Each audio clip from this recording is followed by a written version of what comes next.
Bienvenidos, bienvenidas. Arrancamos una nueva emisión de Horizonte Sur Global, el programa de noticias y política internacional de la pantalla de Barricada TV, como todas las semanas. Hace mucho que no estaba en esta mesa. La verdad, sí.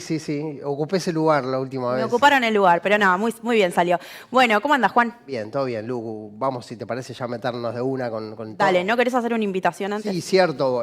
Los invitamos, obviamente, a sumarse a la comunidad BTV. Es muy importante para nosotros que se puedan sumar. Van a ver ahora un código QR que va a aparecer en pantalla. Si no, nos buscan en redes sociales, en Instagram. Estamos como Barricada TV y ahí van a encontrar el apartado que dice Comunidad BTV. Bueno, una forma que hemos elaborado para que aquellos que nos quieran apoyar, para que podamos seguir haciendo programas como este, hablar de temas como este. Hoy vamos a hablar del genocidio de Israel en Palestina. Lo podemos hacer gracias a su aporte, así que bueno, les pedimos por favor que se sumen por el monto que quieran. Nos sirve un montón para poder seguir haciendo esto. Bueno, y como decía Juan, vamos a arrancar ya directamente con este programa del día de hoy.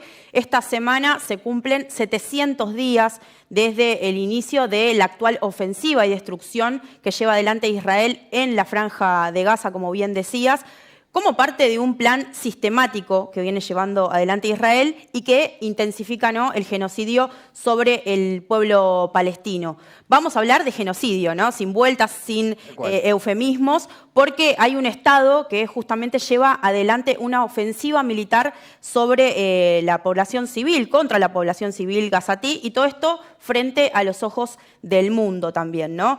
Los datos no nos permiten dudar de la situación que se vive en territorio palestino. Más de 62.000 palestinos y palestinas fueron asesinadas desde octubre de 2023, sin dudas, luego del 18 de marzo, cuando se rompió justamente el cese al fuego al que habían llegado el gobierno de Israel con la organización Hamas.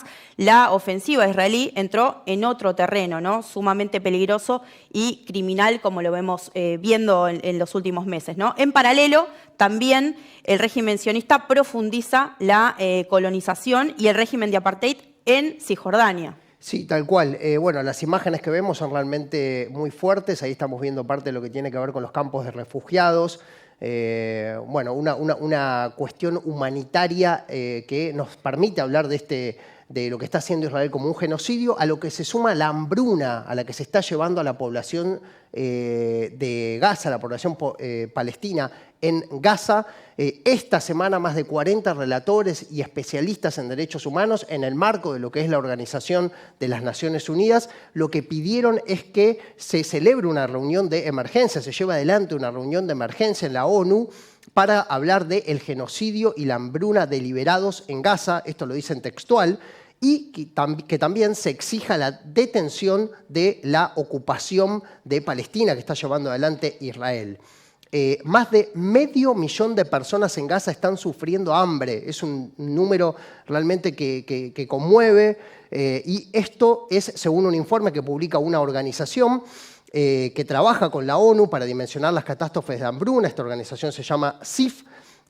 Como si todo esto fuera poco, este organismo alertó que la situación va a empeorar. O sea, lejos de mejorar lo que está pasando, todo indica que va a empeorar, va a crecer la hambruna. Vamos a dar tan solo algunos datos. Desde octubre del año 2023, las autoridades de Gaza registraron 313 muertos por hambre, 119 de ellos niños, y tan solo desde julio de este año, de esos 313, se dieron 249 muertes por hambruna. Sí, recordemos que ya en abril el ministro de Defensa, uno de los colaboradores más cercanos a Netanyahu, había afirmado que justamente la política israelí era clara, era no permitir el ingreso de ayuda humanitaria en territorio gazatí, ¿no? Todo esto en un marco donde el gobierno israelí intensifica su plan para llevar adelante lo que ellos llaman un ataque total sobre la Franja de Gaza. La operación militar que lleva por nombre Carros de Gedeón. Bueno, ahí utilizando una vez más Netanyahu una referencia bíblica, ¿no?, para legitimar estos ataques como una misión justa o divinamente respaldada para reforzar justamente la narrativa de que Israel actúa en defensa propia. Bueno, ¿cuál es el objetivo? Lo decíamos recién, tomar todo el territorio de Gaza y desplazar a la población hacia el sur, a la ciudad de Rafah, ubicada en la frontera con Egipto. Solo en los ataques de las últimas horas, Juan, al menos 18 palestinos, entre ellos 7 niños, murieron en la capital del enclave, la ciudad de Gaza, según informaron también las autoridades palestinas, ¿no? Sí, ahí estamos viendo estas imágenes son realmente impresionantes, muestran el antes y después de lo que era Gaza antes de octubre de 2023 y lo que está haciendo ahora. Esto no son imágenes, no son videos que hace la autoridad palestina, que no hay por qué descreer de ellos, pero se podría pensar que tienen cierta partidización. Lo hizo el medio ABC de España y se ve... Sí, la ONU habla del 90% de destrucción, ¿no?, de la ciudad. Exactamente. Bueno, nos parecía muy interesante mostrar este video justamente por los gráficos que son en este sentido. Esta semana el gobierno de Netanyahu tiró abajo ayer mismo tiró abajo un edificio residencial al oeste de la ciudad de Gaza bajo el pretexto de que allí había actividad terrorista, ¿sí? Eso es lo que dijo el ministro de Defensa de ese país, Israel Katz. Y bueno, veíamos la semana pasada, recién estábamos pasando las imágenes de lo que fue el bombardeo al hospital Nasser, ubicado en el oeste de la ciudad de Gaza, mediante un ataque que llevaron adelante las fuerzas de defensa de Israel. El hecho fue condenado internacionalmente, dejó más de 20 muertos, 5 de ellos periodistas, y sigue un poco una lógica que está teniendo el gobierno de Israel, que tiene que ver con un ataque en 2 tiempos. En este caso, primero atacaron con un primer bombardeo el hospital, hacia allí fueron los periodistas, hacia allí fueron médicos y rescatistas debidamente identificados con sus chalecos amarillos, y ahí lanzaron ese segundo ataque. Por eso lo mortífero de este ataque, decíamos, 20 personas muertas, 5 de ellos periodistas. Estos periodistas trabajaban para agencias internacionales, AP, Al Jazeera, Reuters, y esto nos mete de lleno en otra característica muy particular que tiene este genocidio israelí, que tiene que ver con el ataque deliberado contra periodistas para que no se sepa lo que está pasando en Gaza. Son 247 los periodistas palestinos asesinados desde octubre de 2023. Bueno, y esto no podría pasar sin aliados internacionales, ¿no? Y ahí Estados Unidos es un actor fundamental en este plan genocida que lleva adelante Israel. El gobierno de Donald Trump es un socio indispensable de Benjamín Netanyahu, no solo para avanzar en la ocupación de Palestina, sino en los ataques que lleva adelante también en toda la región, ¿no? Recordemos los ataques a Siria, al Líbano y también justamente para coordinar ataques de manera conjunta entre Israel y Estados Unidos. Basta que recordemos el bombardeo sucedido en Irán hace pocos meses atrás. Y además, bueno, otra característica de Estados Unidos para esa región es que es un aliado estratégico para frenar cualquier tipo de acción condenatoria, ¿no?, en el escenario de diplomacia internacional. Sí. Bueno, el Consejo de Seguridad de la ONU es un organismo que podría actuar de forma más decidida contra el genocidio, pero bueno, ahí Estados Unidos vota indefectiblemente a favor de Israel y veta cualquier posibilidad de denuncia. A pesar de ello, hay una voz que ahí resuena mucho, la relatora especial de la ONU para los territorios palestinos ocupados, estamos hablando de Francesca Albanese, ha instado a lo largo de los meses a los gobiernos a suspender justamente los vínculos comerciales con Israel. Según las declaraciones de Albanese, estas relaciones económicas son las que sostienen lo que ella denomina la economía del genocidio. Si te parece, Juan, vamos a ver un fragmento muy cortito de una de sus declaraciones públicas sobre este tema. And against this backdrop, it's inconceivable that political forums from Brussels to New York are still debating recognition of the state of Palestine, and not because it's unimportant, but because for 35 years the states have stalled, refused recognition, pretending to invest in the Palestinian Authority while abandoning the Palestinian people to Israel's relentless, rapacious territorial ambitions and unspeakable crimes. Each state must immediately review and suspend all ties with the State of Israel. Military, strategic, political, diplomatic, economic relations, both imports and exports, and to make sure that their private sectors, insurers, banks, pension funds, universities, Veíamos las declaraciones de Albanese justamente sobre estas relaciones comerciales con el Estado de Israel. ¿Cuál fue la respuesta de Estados Unidos ante estas declaraciones? Bueno, le impuso sanciones a Albanese justamente, ¿no? Un clásico de Estados Unidos. Tal cual. Bueno, pasemos ahora, si te parece, hablábamos un poco de la diplomacia internacional, sigamos por ese lado porque, bueno, hubo algunas acciones que sí lograron avanzar. Una de ellas tiene que ver con la orden de detención contra el presidente de Israel, Netanyahu, a la que llegó la Corte Penal Internacional en noviembre del año pasado, del año 2024. Los cargos por los cuales se pide esa detención es por crímenes de guerra y delitos de lesa humanidad, algo que avanzó justamente porque parte de esta organización, quienes no son parte de esta organización justamente, son Estados Unidos e Israel.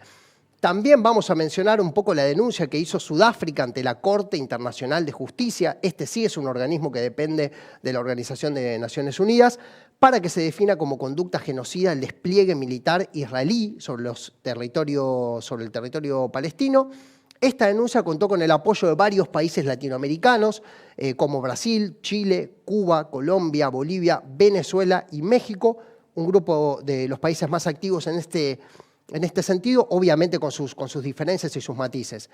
Por el otro lado, podemos decir un poco de la vereda de enfrente, tenemos el alineamiento pro-Israel, que tiene como principal abanderado al presidente de Argentina, Javier Milei, lo conocemos muy bien, lo hemos visto viajar ya en 2 ocasiones hacia Israel, alineado completamente con lo que es la política de Donald Trump en Estados Unidos. También el gobierno de Paraguay es otro país que vota sistemáticamente lo que pide Estados Unidos en la ONU. Bueno, y otra pata de la solidaridad internacional tiene que ver con las organizaciones sociales, ¿no? El 31 de agosto zarpó desde la ciudad de Barcelona una flota de 20 barcos con ayuda humanitaria. El objetivo es justamente llegar a la Franja de Gaza, abrir un corredor humanitario marítimo y entregar asistencia urgente a la población gazatí. Bueno, hay que decir que no es la primera vez que se da una iniciativa de este tipo, pero esta es una de las más grandes que se hicieron hasta el momento, ¿no? Las últimas fueron bloqueadas por Israel y no lograron cumplir su objetivo. Esta vez se espera que más de 50 embarcaciones se sumen a lo largo del recorrido y que en la etapa final la flotilla esté formada por unas 70 naves. Realmente impresionante, ¿no? Si se concreta, sería el convoy civil más grande que se haya armado para justamente romper este bloqueo y llevar ayuda humanitaria directa a la ciudad de Gaza. Israel obviamente ya anunció que nuevamente va a intentar impedir esta iniciativa. Bueno, estuvimos esta semana hablando, de hecho fue ayer, me tocó entrevistar a un periodista que viene siguiendo muy de cerca este tema, tuvimos una charla realmente muy interesante donde él abordó esta dimensión que mencionábamos anteriormente de las posturas de Latinoamérica para con lo que está pasando en Gaza, también definiciones muy claras respecto de lo que está ocurriendo allí, así que si les parece, vamos a ver esta charla que tuvimos en el día de ayer. Bueno, para profundizar sobre este tema que veníamos hablando recién en la introducción, estamos en contacto con Marcelo Aguilar. Él es periodista uruguayo, radicado en Brasil, escribe en el semanario Brecha, entre otros medios, y viene siguiendo este tema, el del genocidio israelí, ya desde hace bastante tiempo. Síganlo en sus redes sociales, en Instagram, para ver los videos muy interesantes que está haciendo. Marcelo, bueno, antes que nada y para empezar, agradecerte por el tiempo y bueno, saludarte, ¿cómo andás? ¿Qué tal, Juan? Un gustazo estar con Barricada TV. Un saludo para ustedes y para toda la audiencia. Marcelo, bueno, si te parece nos ponemos ya en tema. Nosotros en la introducción hicimos un pequeño raconto de los acontecimientos y me interesaba preguntarte a vos cómo estabas viendo este momento de la guerra, del genocidio israelí, tal como lo caracterizamos. Que nos menciones un poco las diferencias, si te parece, que estuviste viendo entre lo que fue el inicio, fundamentalmente desde octubre del 2023 hasta ahora, y cómo caracterizás este momento, ¿no? Sí, yo creo que no hay, no consigo ver otra forma de definir lo que estamos viendo hoy como una etapa de solución final, o sea, como un proceso de consolidación de un proceso de exterminio. O sea, estamos como en uno de los momentos más álgidos de esta serie interminable de crímenes que Israel promueve contra la población palestina en Gaza, y no solamente en Gaza, también, por supuesto, en Cisjordania, pero en el caso de Gaza, que es donde está el foco principal y donde se han concentrado la mayor cantidad de atrocidades, no consigo verlo de otra manera que no como un proceso de solución final.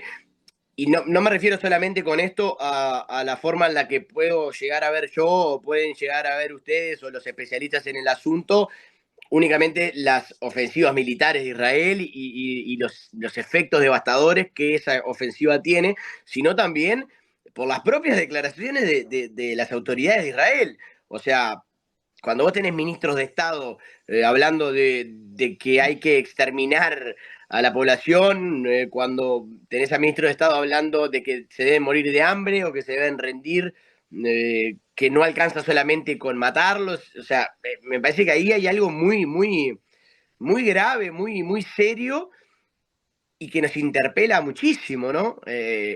Como humanidad y como planeta, no sé ni cómo definirlo, o sea, en el sentido de que hay toda una serie de instituciones, toda una gobernanza global que está en jaque, o sea, que la estamos viendo deshacerse, digamos, se está desintegrando frente a nuestros ojos, o sea, es de una inacción, de una pasividad frente a lo que estamos viendo que realmente es bastante aterrador.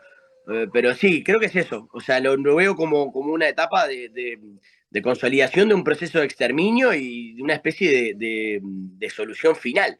Que la idea es que, o sea, que se vayan o que mueran en el intento de permanecer en su tierra. Creo que no hay muchas visiones más allá de eso. Me parece que lo que Clarísimo. estamos viendo es claramente eso. Sí, sí, Marcelo, bueno, coincidimos en ese punto. También, bueno, lo veíamos la semana pasada, ¿no? El ataque que hubo contra el hospital ahí en el sur de Gaza, 20 personas muertas, 5 de ellos periodistas. Ya nos vamos a meter con ese tema, pero bueno, me interesaba preguntarte un poco, ¿no? Por esta dinámica que tomó el acontecimiento narrado, ¿no? Desde la óptica israelí, en la cual un ataque a un hospital es algo que ellos consideran como que, digo, puede pasar, está bien, ahí está Hamas. ¿Cómo ves esa situación? Bueno, vos hablabas de las diferencias con cómo comenzó. En este caso es algo muy claro. El cambio de patrón, digamos, el cambio de dinámica narrativa para justificar este tipo de atrocidades. Recordemos, cuando bombardea Israel el primer hospital, varias versiones, como que había sido un ataque fallido de Hamas, de la yihad islámica, un montón de argumentos bastante rebuscados para decir que no habían bombardeado el hospital.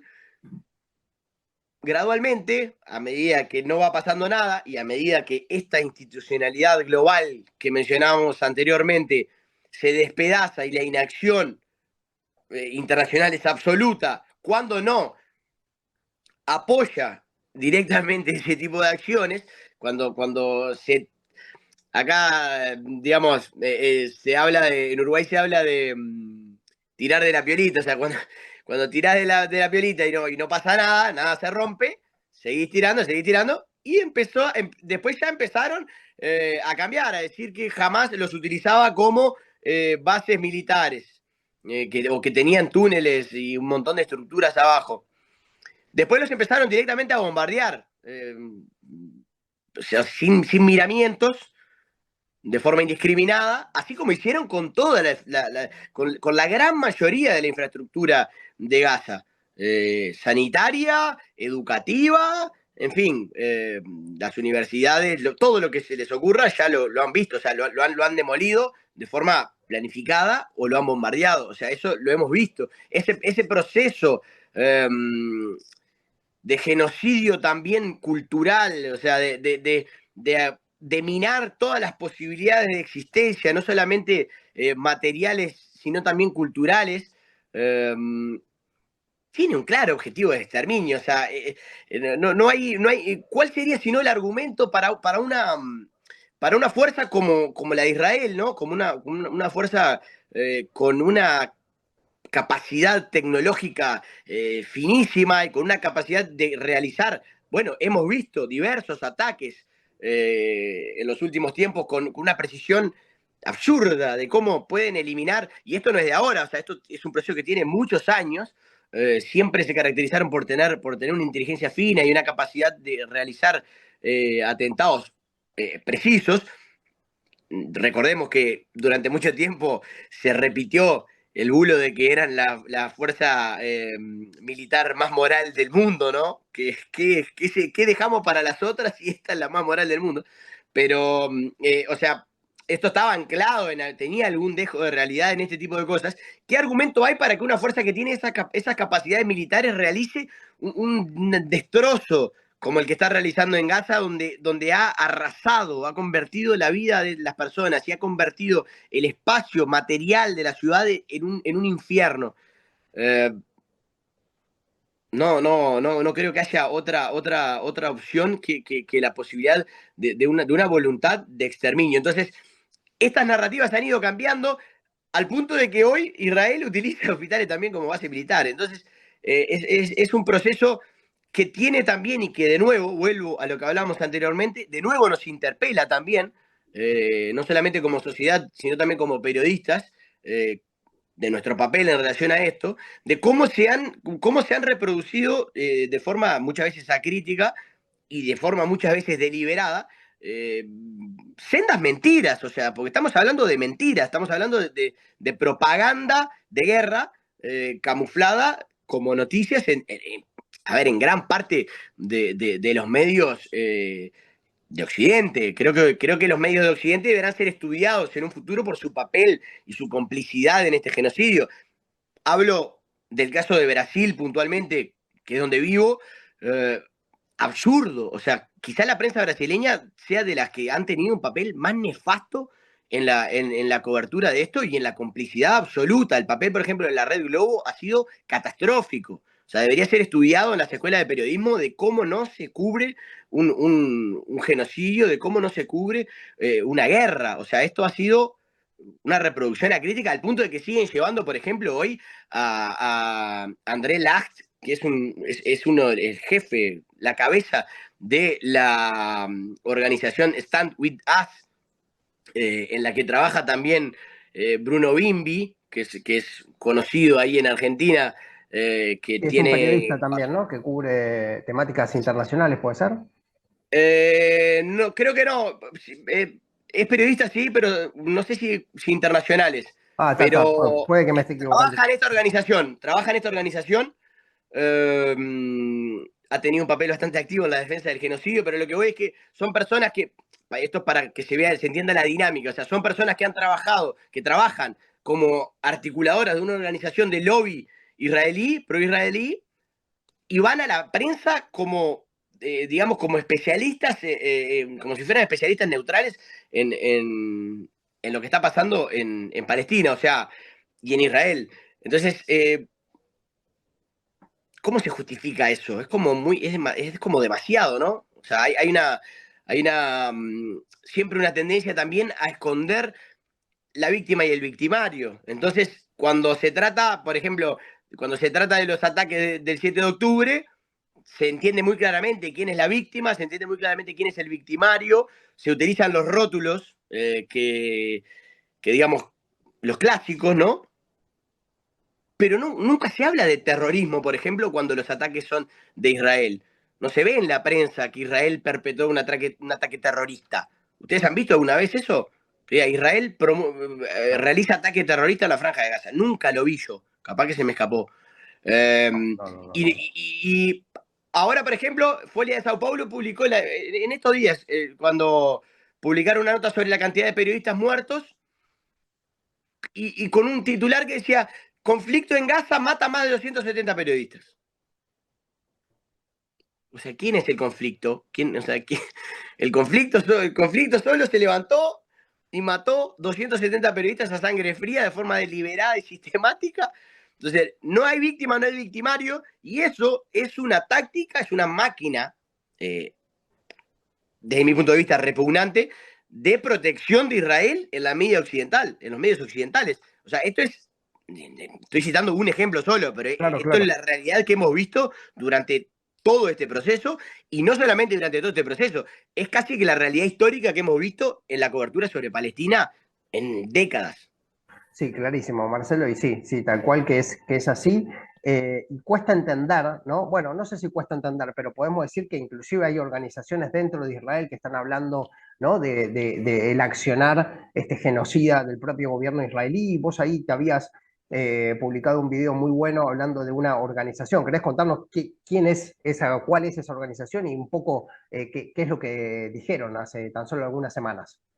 Sí, sí, B'Tselem es una de las principales, si no la principal organización de derechos humanos de Israel. Es una organización que tiene muchísimos años trabajando en todo lo que tiene que ver con los territorios ocupados y con los derechos humanos, tanto en Israel cuanto en los territorios palestinos ocupados, y que hacen un informe muy pormenorizado de las acciones criminales de Israel. Y creo que es muy interesante, me resulta muy interesante el título, porque eh, claro, es terrible también para ellos hablar de un genocidio promovido por Israel, o sea, y promovido por el Estado judío. Entonces, se llama Nuestro Genocidio el informe, es un informe muy detallado en el que recopilan acciones, las permanentes acciones acciones y declaraciones genocidas de Israel y de su cúpula dirigente. Y claro que es un informe que, si ven la colectiva de prensa, la rueda de prensa cuando lo presentaron, claro, las propias personas que lo presentaron o sea, se emocionaron, lo presentaron de una forma muy dolorosa, porque de hecho es algo muy doloroso que para ellos tener que hablar de nuestro genocidio, o sea, el genocidio que estamos cometiendo nosotros. Un Estado que, digamos, durante tanto tiempo ha sido entendido como justamente un Estado que sirvió de refugio para personas que escapaban de otro genocidio.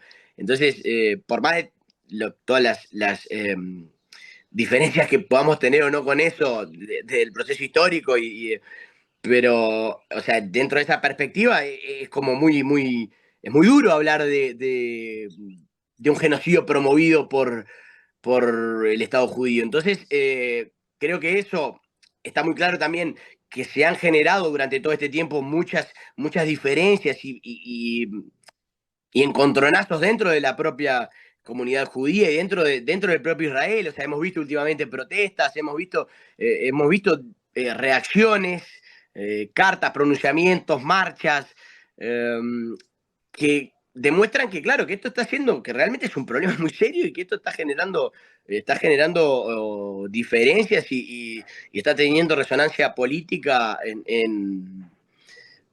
hacia todos lados, digamos. Y creo que no, yo por eso cuando veo, por ejemplo, al gobierno uruguayo titubeando para decir las cosas como son, cuando veo al presidente uruguayo, por ejemplo, bueno, estamos analizando, o sí, o los secuestrados, y siempre, y bueno, pero el 7 de octubre, bueno, pero cuando no se le llaman, cuando no se le dicen a las cosas, cuando no se llaman las cosas por su nombre, cuando organizaciones de este tipo están sin miramientos, con los costos políticos que eso pueda tener a la interna del país que está promoviendo el genocidio, hablan abiertamente de genocidio, cuando la mayor asociación de especialistas sobre el tema dice que Israel está cometiendo genocidio, que lo que Israel está haciendo en Gaza se enmarca en las disposiciones legales que definen este crimen de genocidio. Digo, no sé, qué más es necesario? ¿Qué más se precisa? ¿Qué más hay que ver? ¿Dónde está el límite? ¿Cuál va a ser la gota que va a rebasar el vaso y va a hacer que se detenga el genocidio y que se detenga al Estado de Israel? Ahí, Realmente es Marcelo, muy difícil de sí, verlo. te entiendo y quería preguntarte un poco por cómo estabas viendo esa respuesta internacional. Me hablabas recién del gobierno uruguayo. Bueno, vos como cubriendo ahí en Brasil, seguramente nos podrás contar un poco más de cómo estás viendo la respuesta de Lula. Algo nosotros estábamos diciendo en la presentación, pero quería preguntarte vos, ¿no? Que nos cuentes un poco cómo estás viendo esa respuesta internacional. Bueno, la respuesta internacional es claramente insuficiente. A nivel colectivo, ha sido totalmente insuficiente. En relación a esa falta de reacción, hay matices, o sea, hay gobiernos que se han posicionado de una manera, gobiernos que se han posicionado de otra. A lo que voy es que, desde el punto de vista colectivo, hemos fracasado. Como humanidad estamos fracasando todos los días en Gaza. Algunos se posicionaron, desde mi punto de vista, mejor en relación a esto y otros peor. En el caso de Brasil, por ejemplo, Lula ha llamado las cosas por su nombre desde el primer día. O sea, habla de genocidio, condena las acciones de Israel, fue declarado persona no grata por el Estado de Israel por sus opiniones sobre el asunto, lo ha denunciado en la mayor cantidad de foros posibles, pero también podríamos discutir si es suficiente. Yo considero importante que un presidente de un país con el protagonismo que tiene Brasil se posicione de esa forma claramente y critique las acciones de Israel en Gaza y critique también al gobierno de Netanyahu desde el punto de vista político, que eso es lo que es muy difícil de entender. ¿Cómo un gobierno progresista no puede criticar las acciones del gobierno más reaccionario, de uno de los estados más reaccionarios del planeta? O sea, hay algo entonces que está, hay algo que se nos escapa que está fallando. ¿Cómo? O sea, no se puede criticar a un gobierno porque si es un gobierno que promueve políticas completamente opuestas supuestamente a tus principios y a tu programa de gobierno. Entonces, creo que ahí hay una falla. Algo está fallando ahí en ese punto concreto, por ejemplo, en el caso de Uruguay. En el caso de Brasil, creo que sí se deberían tomar quizás medidas más radicales, como por ejemplo tomó en Colombia Gustavo Petro. ¿Podría en el caso de Brasil esto significar y representar un ejemplo y animar a otros países a tomar medidas más radicales contra Israel? Personalmente creo que sí, no tengo la certeza de eso, pero creo que podría ser abrir una cierta puerta a la posibilidad de que otros países tomen actitudes más contundentes contra Israel. En el caso, por ejemplo, chileno también se ha pronunciado bastante el presidente en relación a esto. O sea, creo que han habido en América Latina diversos movimientos. Obviamente en el caso de Milei, bueno, ya sabemos lo que piensa, ya sabemos lo que representa y no esperamos nada de ahí, porque hay un alineamiento completamente ideológico y político y económico, en fin, con el gobierno de Israel y con el Estado de Israel en sí. Entonces realmente no se espera mucho de ahí, pero creo que sí, creo que han habido mejores y peores actitudes, pero que el resumen es que en líneas generales, a la vista está, lo vemos todos los días, hemos fracasado rotundamente y hemos fracasado también por eso, también por esas diversas etapas en todo esto. O sea, la primera etapa de apoyo total a Israel, después, bueno, se les está yendo un poquito la mano, y ahí también otro enorme periodo de se les está yendo la mano. Otro periodo de, bueno, es terrible, pero y los secuestrados, y ahora ya estamos casi como en el último, ya cada vez es más difícil defender a Israel, no solamente no al Estado de Israel en sí, sino a lo que está haciendo. O sea, defender esto ya es como que cada vez todo el mundo se quiere sacar eso de arriba, porque ya hasta la propia Unión Europea ya también se está desmarcando. O sea, se empiezan a ver ese tipo de movimientos dentro de Estados Unidos también, esas dinámicas que empiezan a cambiar. O sea, la narrativa la están perdiendo. O sea, si uno mira cómo las percepciones sobre el asunto en octubre de 2023 y las percepciones del asunto sobre hoy, se ha dado un cambio enorme, que quizás ni siquiera estamos preparados todavía para leer y para visualizar en este momento particular en el que todavía todo está tan vivo y tan fresco, pero está pasando. O sea, la prioridad número uno es que pare el genocidio. Pero creo que cuando esto sea estudiado y se vea ese proceso de cambio de la opinión pública global, nos vamos a llevar una sorpresa. Esperemos que todavía haya tiempo de tener este proceso genocida y que el pueblo palestino tenga sus derechos garantizados y que se consolide, digamos, su recuperación, que puedan tener acceso a una vida social y materialmente digna, en paz, con soberanía, y que puedan sobrevivir para contarla y que esto genere un cambio definitivo en las percepciones mundiales sobre este proceso de ocupación y de despojo que ya lleva más de 70 años. Marcelo, en eso quería consultarte, ya para terminar un poco, hablábamos del rol del periodismo, os hablabas del rol lamentable que tienen tantas cadenas, lamentablemente las que tienen en muchos casos muchísima llegada a millones de personas, y ahí, bueno, el rol importante que tienen los medios alternativos, los medios comunitarios, bueno, en tu caso y en el nuestro, que estamos buscando visibilizar esa otra voz. Y quería preguntarte por eso, ¿no? ¿Cuáles crees que son los desafíos en esta etapa, en este momento histórico, cuando vos decías muy bien que hay más de 200 periodistas palestinos asesinados por el gobierno israelí, que deliberadamente no quiere que se vea, que no quiere que se muestre lo que está pasando ahí, y sin embargo es tan grave que lo vemos todos los días, vemos esa tierra arrasada. ¿Cuál consideras que son los desafíos en ese sentido? Mirá, el desafío número uno, prioritario, me parece el combate al silencio. O sea, vos bien lo decías, Israel no quiere que esto se sepa. Israel no ha permitido la entrada de periodistas ni de corresponsales extranjeros en Gaza desde el día uno. O sea, Israel ha matado más periodistas que cualquier otra guerra moderna. O sea, hay una intención deliberada de combatir la difusión de esto. Ese es el punto número uno. Entonces, nuestra responsabilidad como periodistas considero que es romper el silencio.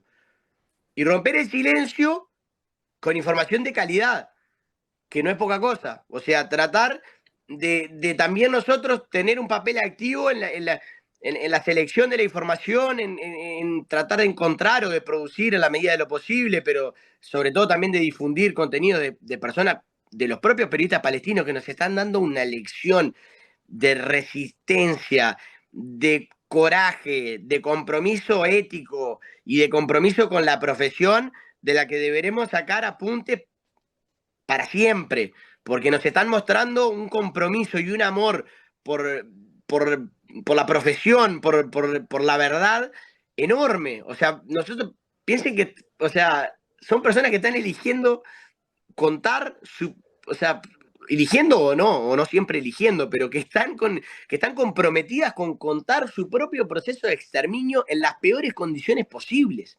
No existe un lugar peor para trabajar que en la Franja de Gaza, o sea, no, sin ninguna garantía, o sea, están trabajando con el riesgo de ser asesinados mañana, hoy, ahora. O sea, mientras estamos hablando nosotros, seguramente Israel ya haya matado a algún periodista, o sea, vivimos en un proceso de exterminio total, y ellos están trabajando en esas condiciones, entonces nos están dando una lección.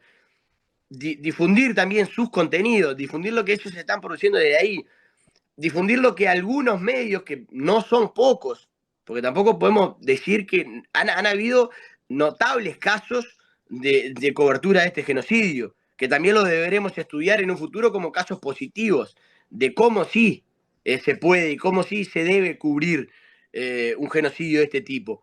No quiero nombrar ninguno acá para no, porque son muchos, pero sabemos, vemos quienes estamos acompañando y quienes estamos siguiendo las informaciones, vemos muchos casos de muy buen periodismo siendo realizado sobre el asunto.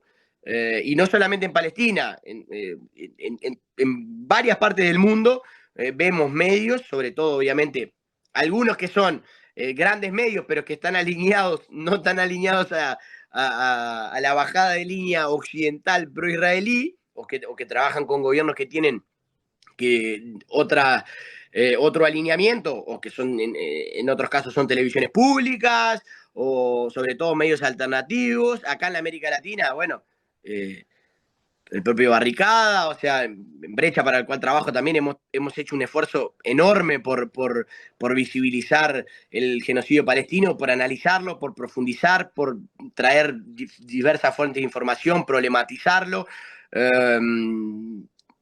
Y yo lo digo con mucho orgullo, en Brecha hemos tratado desde el día uno las cosas por su nombre, o sea, hemos dicho lo que hay que decir. Y eso lo digo realmente sin falsa modestia, porque me enorgullezco de eso, de que hemos dicho desde el día uno, como han hecho ustedes, hemos llamado a las cosas por su nombre, hemos dicho lo que está pasando. O sea, sin medias tintas, sin, sin ningún pero.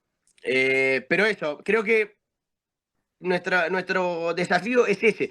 Tampoco nos podemos exigir más de lo que podemos hacer, porque trabajamos en un contexto también muy desfavorable, precarizado, con dificultades, penurias económicas de todo tipo, o sea, estamos sobreviviendo también, obviamente que en otra realidad completamente diferente, pero también estamos en una lucha por la supervivencia como medios alternativos, como medios populares y tenemos también enormes desafíos, pero tampoco nos podemos cargar la responsabilidad en relación a todo esto, que es un proceso global enorme que envuelve potencias, en fin, dinero, poder. Pero bueno, creo que en parte hemos hecho lo que estaba a nuestro alcance y podemos hacer más. Creo que nuestro desafío está en no dejar de hablar de Palestina ni un día y seguir visibilizando esto, por lo menos con lo que esté a nuestro alcance. No creo que tengamos tampoco muchas más posibilidades de influir en influenciar otros aspectos. Creo que nuestro desafío está en lo que tenemos a mano y lo que podemos hacer y lo vamos a hacer. Marcelo, otra vez te agradecemos muchísimo. Estaremos en contacto seguramente en otro momento para seguir debatiendo este asunto que, como vos decís, bueno, tiene mucha tela para cortar y bueno, da para mirarlo y remirarlo y seguir analizándolo. Así que eso, agradecerte muchísimo. Yo que les agradezco, un abrazo grande para toda la audiencia de Barricada TV y nos vemos pronto. Abrazo.